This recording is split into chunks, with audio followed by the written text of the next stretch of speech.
Okey, Assalamualaikum dan salam pertanian. Selamat petang. Okey, ini adalah satu kaedah penulisan tentang pembajaan padi. Okey. Yang kat sini saya nak tekankan. Nak padi berisi penuh, kita kena faham logik baja. Kita bukannya ikut percakapan pada orang. Okay, saya akan bongkarkan sekejap lagi. Nanti kita akan tanya Prof. Tunggu.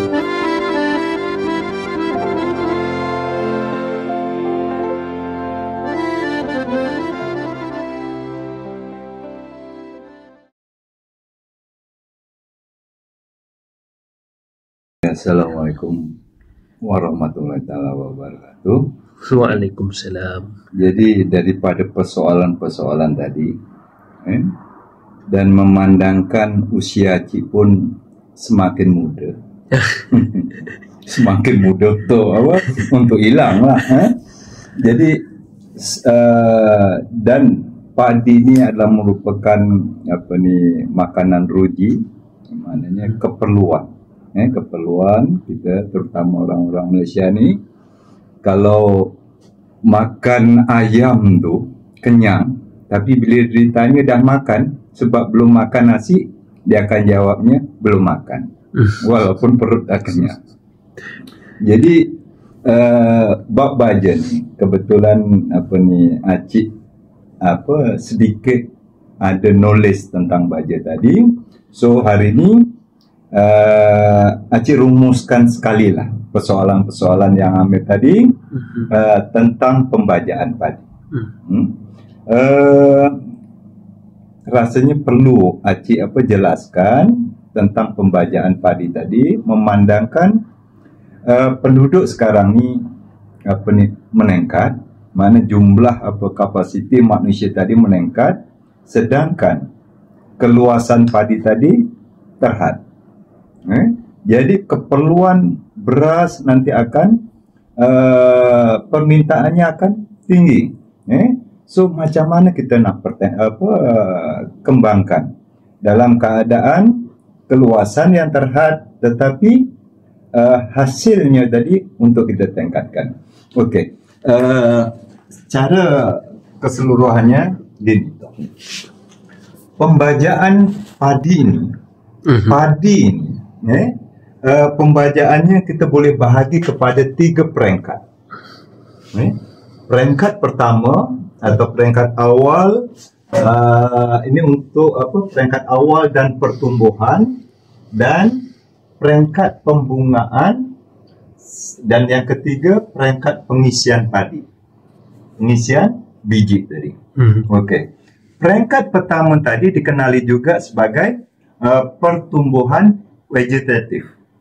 Ini peringkat ini, dia antara 10 hingga 35 hari sebelum tanam, selepas tanam ya. Ni Acik ada tuliskan sini. Ini peringkat pertumbuhan. Pada peringkat pertumbuhan tadi, kita perlukan untuk anak padi tadi keluarkan dia punya anak-anak yang lain, dan untuk dia punya daun. So yang peringkat pembungaan tadi, setelah umur kita tanam tadi antara 40 hingga 50 hari selepas. Yang ketiga tadi yang biji, mana pada buah padi tadi itu pada umur 55 hingga 65 hari atau 70 hari selepas tanam. Okey. Jadi untuk tanaman padi, mana Acik hari ni, kalau sebelum ni kita sebut baja ni secara general, mana untuk pokok ni pun pakai baja tu, pokok ni sebenarnya baja ni kita kena ikut apa jenis pokok tadi untuk dapatkan dia punya nisbah yang tepat. Contoh pokok kelapa dengan pokok padi, pastinya dan pasti dia ada perbezaan nisbah NPK-nya. yang diperlukan untuk satu-satu pokok. Okey. Pada padi ni, dia ada dua jenis baja yang diperlukan. Makna baja tabur dan baja yang secara spray. Untuk padi ni, baja tabur itu dianggap baja yang wajib. Baja yang wajib untuk asas hasil. Dan baja yang spray, baja yang spray dia merupakan sebagai satu booster untuk hasil. Encik tekankan lagi, kalau baja tabur itu adalah baja yang wajib sebagai asas untuk dapat hasil. Okey, kemudian baja spray adalah merupakan booster untuk hasil. Untuk maksimalkan dia punya pengeluaran pokok terhad, tetapi macam mana kita nak maksimalkan pengeluarannya. Jadi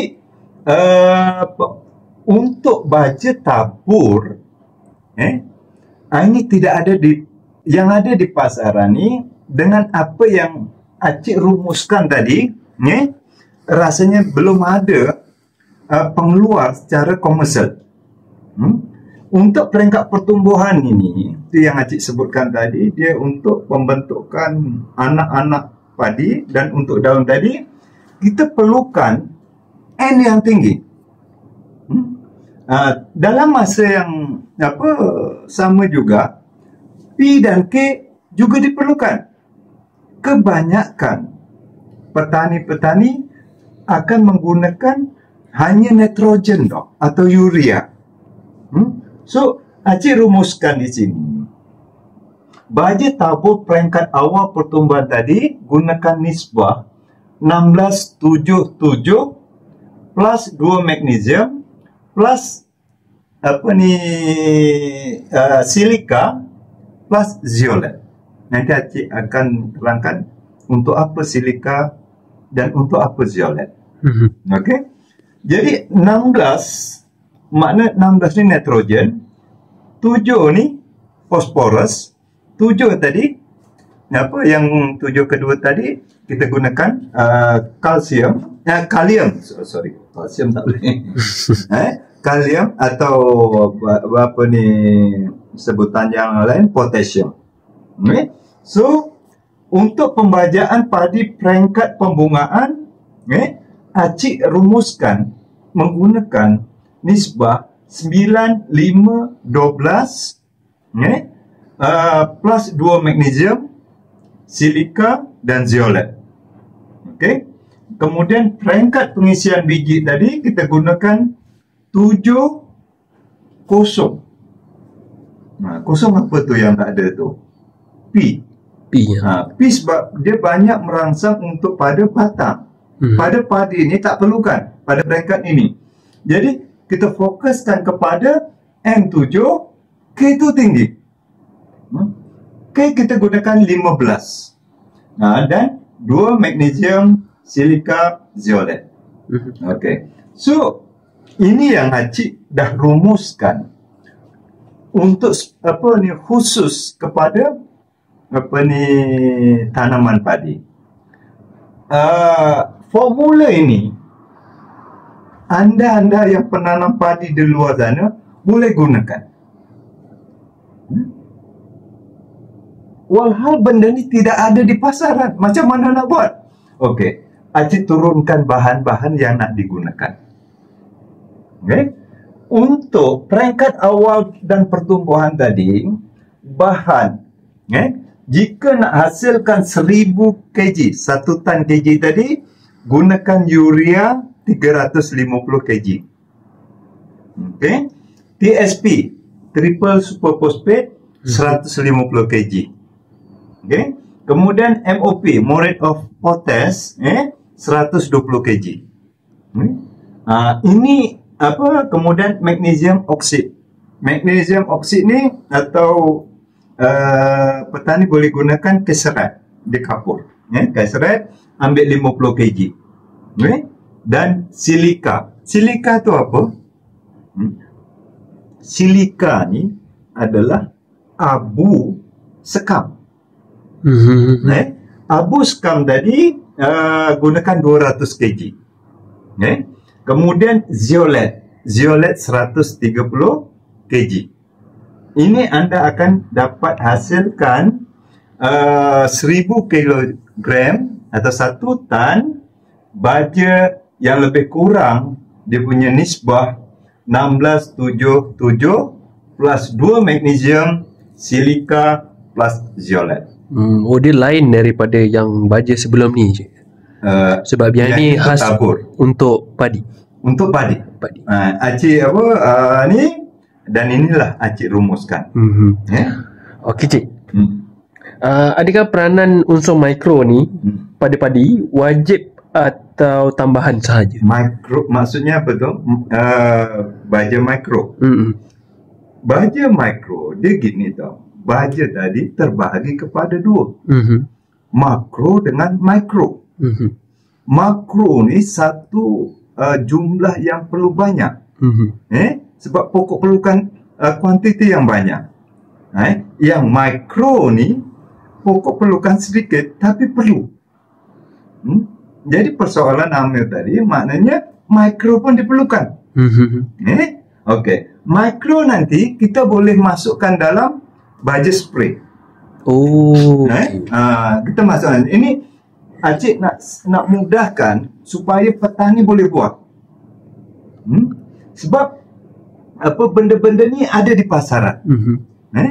Okey. Untuk peringkat pembungaan ni nisbah dia 95-12-2 silika zeolet tadi. Okey, gunakan urea 200 kg untuk dapatkan 1 tan tadi. Urea 200 kg, triple super phosphate tadi 100 kg, MOP 200 kg, atau magnesium oxide 50 kg. Silika 250 kg, zeolet 200 kg. Alright. So, yang terakhir untuk peringkat yang pengisian biji, dia menyentuh kepada soalan Amir yang awal tadi tu. Ada buah tapi isi tak padu, tak padat. Sebab baja yang diperlukan tadi tak cukup. Okey, jadi kita gunakan urea 150 kg, MOP 250 kg, magnesium oxide ataupun pesrat 50 kg, silika 300 kg, zeolet 250 kg. Okey. Dua benda ni, silika dan zeolet, kenapa Cik masukkan dalam sini? Silika ni abu sekam tau. Dia ni untuk membentuk kekuatan batang dan kurangkan serangan penyakit. So zeolet ini dia sebagai pelepasan terkawal tau. Maknanya dia boleh pegang nutrien baja tadi tu. Maksudnya gini tau. Bila kita tabur baja, terutama pula dekat sawah, ada air, dan bila kita tabur apa jadi? Mana kebanyakan baja tadi akan larut dalam air. Jadi adanya zeolet tadi dia boleh pegang sebahagian untuk keperluan pokok padi tadi pada hari-hari yang berikutnya. Okey. Kemudian silika dan zeolet ni dianggap sebagai pelengai. Pernah tak dulu dalam YouTube dulu Acik cerita pasal baja ni ada pelengai, dan masa tu pelengai digunakan tanah merah yang dikeringkan dan dihaluskan. Pada kali ini kenapa Acik gunakan pelengai? Sebab pelengai ini ada fungsi dia. Bukan hanya sebagai pelengai tadi untuk memberatkan, untuk membanyakkan saja. Fungsinya tadi yang macam Acik sebutkan tadi. Begitu juga zeolet tadi dia bertujuan untuk pegang kalium tau. unsur yang diperlukan semasa perangkat pengisian biji. So zeolit untuk pegang kalsium supaya tidak larut semasa air sawah tinggi. Dan yang magnesium kita perlukan tadi, di antaranya untuk stabilkan pH zunakar.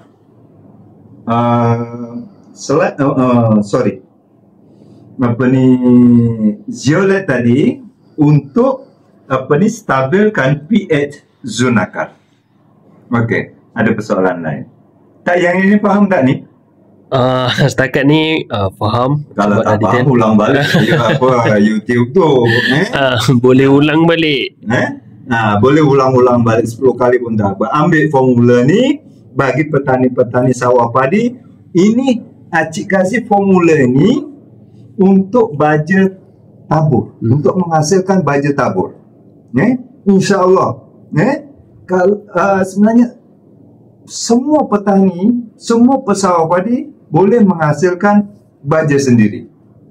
Apa yang perlu bahan-bahannya tadi? Yang macam Haji sebutkan tadi. Bahan-bahan ni semuanya mudah dapat.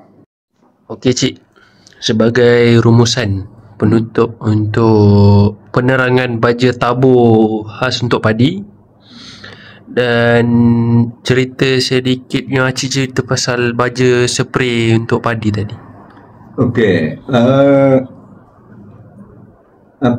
pembajaan padi tadi yang Acik terangkan tadi, Acik lebih suka macam pesawah-pesawah tadi buat macam mana Acik rumuskan.